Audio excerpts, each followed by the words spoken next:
Salut à toi YouTube, c'est Peanuts et aujourd'hui on se retrouve pour une nouvelle vidéo où on va continuer notre suite de vidéos sur les bêtes de...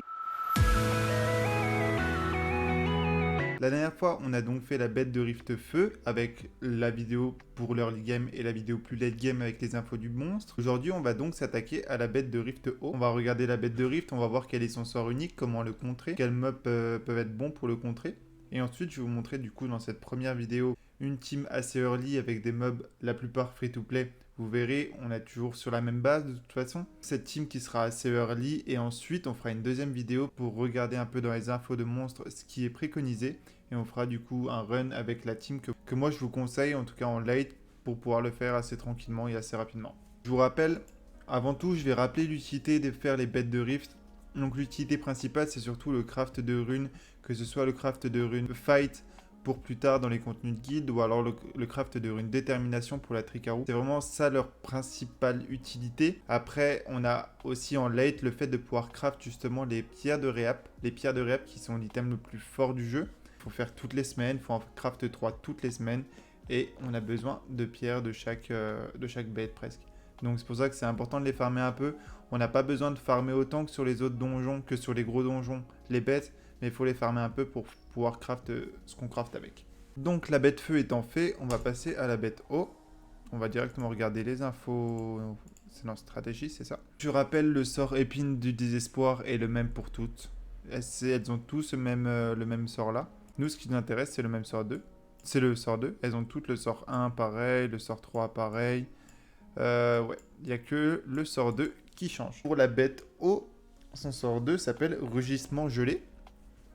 C'est un sort qui met les alliés sous effet d'air gelé. Quand ce sort est lancé, en fait, les PV maximum des alliés sont gelés. Ce qui diminue grandement leur PV maximum, vous verrez pendant le fight. Pour pouvoir ôter ce debuff, il faut augmenter la jauge d'attaque des monstres. Pas augmenter naturellement, enfin augmenter naturellement le réduit un petit peu, mais si vous avez des sorts qui augmentent directement la jauge d'attaque, c'est beaucoup plus fort en fait. Donc, que ce soit les sorts qui augmentent la vitesse d'attaque, les sorts qui booste directement l'ATB du monstre, les deux sorts là sont forts en fait. C'est vraiment ça qu'il faut se mettre en tête pour bouger la barre d'attaque des alliés, pour qu'elle up le plus vite possible. Donc que ce soit par la vitesse qui va augmenter avec le buff speed, ou alors par des monstres qui augmentent directement l'ATB. Quel monstre pourrait être très bien pour faire ça? En fait, il y en a un qui est vraiment ultime, c'est vraiment le meilleur monstre, c'est Bernard. Bernard avec son skill 3, je vais vous montrer. Donc Bernard sur son skill 3, je n'ai même pas fini les deux A, il faudra que je le fasse. Il augmente la jauge d'attaque de tous les alliés de 30% et augmente la vitesse. On a dit ce qui était fort, c'était le buff speed et l'augmentation de la jauge d'attaque. Finalement, le sort 3 de Bernard fait les deux. Donc c'est vraiment le sort ultime, c'est vraiment le sort qu'il faut pour cette bête. Bernard est vraiment MVP pour cette bête, c'est vraiment le meilleur monstre, je trouve en tout cas, pour contrer le sort de la bête en early. Il faut surtout pas passer à côté. On va directement aller dans le run que je vous montre un peu la team que je vous conseille. Vous verrez, on est toujours sur la même base que la vidéo pour la bête feu, mais là on a 2-3 choses qui changent justement parce qu'on est sur la bête eau. Voilà la team que je vous conseille en early. On peut enlever Yen. En fait, c'est vraiment cette ossature là que je vous conseille. On a toujours les deux twins. Je vous avais dit que c'était vraiment très fort, que le mieux, vraiment le mieux, c'était de réussir à en avoir au moins deux. Les deux hauts sont les meilleurs, mais si on en a d'autres éléments, c'est toujours bien aussi. Mais si on peut avoir les deux hauts, c'est vraiment le must du must en fait. Ensuite, du coup, on a Bernard, comme je vous ai dit. Bernard qui est très très fort pour cette bête. Et on a Fran, qui est dans l'ossature, donc les trois mobs là qui étaient dans l'ossature de base de l'autre bête en fait. Sera aussi dans l'ossature des autres bêtes qu'on fera, vous verrez, ils seront toujours là. Pour leur lit, en tout cas, c'est très fort. Donc on a toujours la Fran avec un Vio. On a le Bernard, on lui met de la speed. On essaie de lui mettre de la speed pour qu'il fasse son sort 3 le plus de fois possible. Ensuite, on a toujours les Twins qui font du dégât. Les Twins, je rappelle, c'est du coup Sabrina et Talia, donc c'est une Boomerang et une Chakram. En fait, Twins, ça veut dire sœur, donc ça veut dire jumelles. Du coup, ils appellent les jumelles parce qu'elles sont sorties en même temps et elles sont ensemble, elles fabriquent ensemble. De toute façon, je ferai une vidéo directement pour vous expliquer un peu les familles qu'il y a eu comme ceci. Et ensuite, on a un Ikaru comme pour la bête feu. En fait, j'aime beaucoup Ikaru ou alors Raok, les choses comme ça pour les bêtes. Enfin, encore plus Ikaru, parce que voilà, j'ai le coup de cœur pour Ikaru. Mais j'aime beaucoup parce que ça refresh les CD des monstres qui sont très utiles pour la bête. Donc là, vous voyez, le monstre qui est très utile, c'est Bernard. Donc là, par exemple, Ikaru va beaucoup refresh les CD de Bernard. Et ça, c'est très intéressant. Et il va aussi faire taper les twins qui vont faire taper beaucoup plus fort sur le boss et ainsi de suite. En 6ème mob, vous mettez ce que vous voulez. Vous mettez un mob R que vous avez droppé, un mob R, vous mettez un mob O. Faut pas que ce soit un mob feu parce que sinon il y a le désavantage élémentaire. Vous pouvez mettre un mob R, vous pouvez mettre un mob O. Tout dépend ce que vous avez drop. Moi j'aime beaucoup Yen. Si vous avez drop Yen, je vous la conseille. Yen ou alors le barbare vent, Arsveg je crois. J'ai oublié son nom mais je crois que c'est ça. Je vous conseille les deux là parce que Yen, que ce soit pour son lead ou alors pour son skill set, elle est très très intéressante honnêtement. Donc Yen, c'est un runage Swift assez rapide.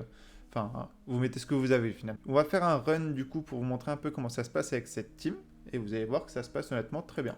Le run a commencé, j'ai mis en manuel. Le boss a directement fait son skill 1, donc rugissement gelé, qui est le skill, je rappelle, unique à ce boss.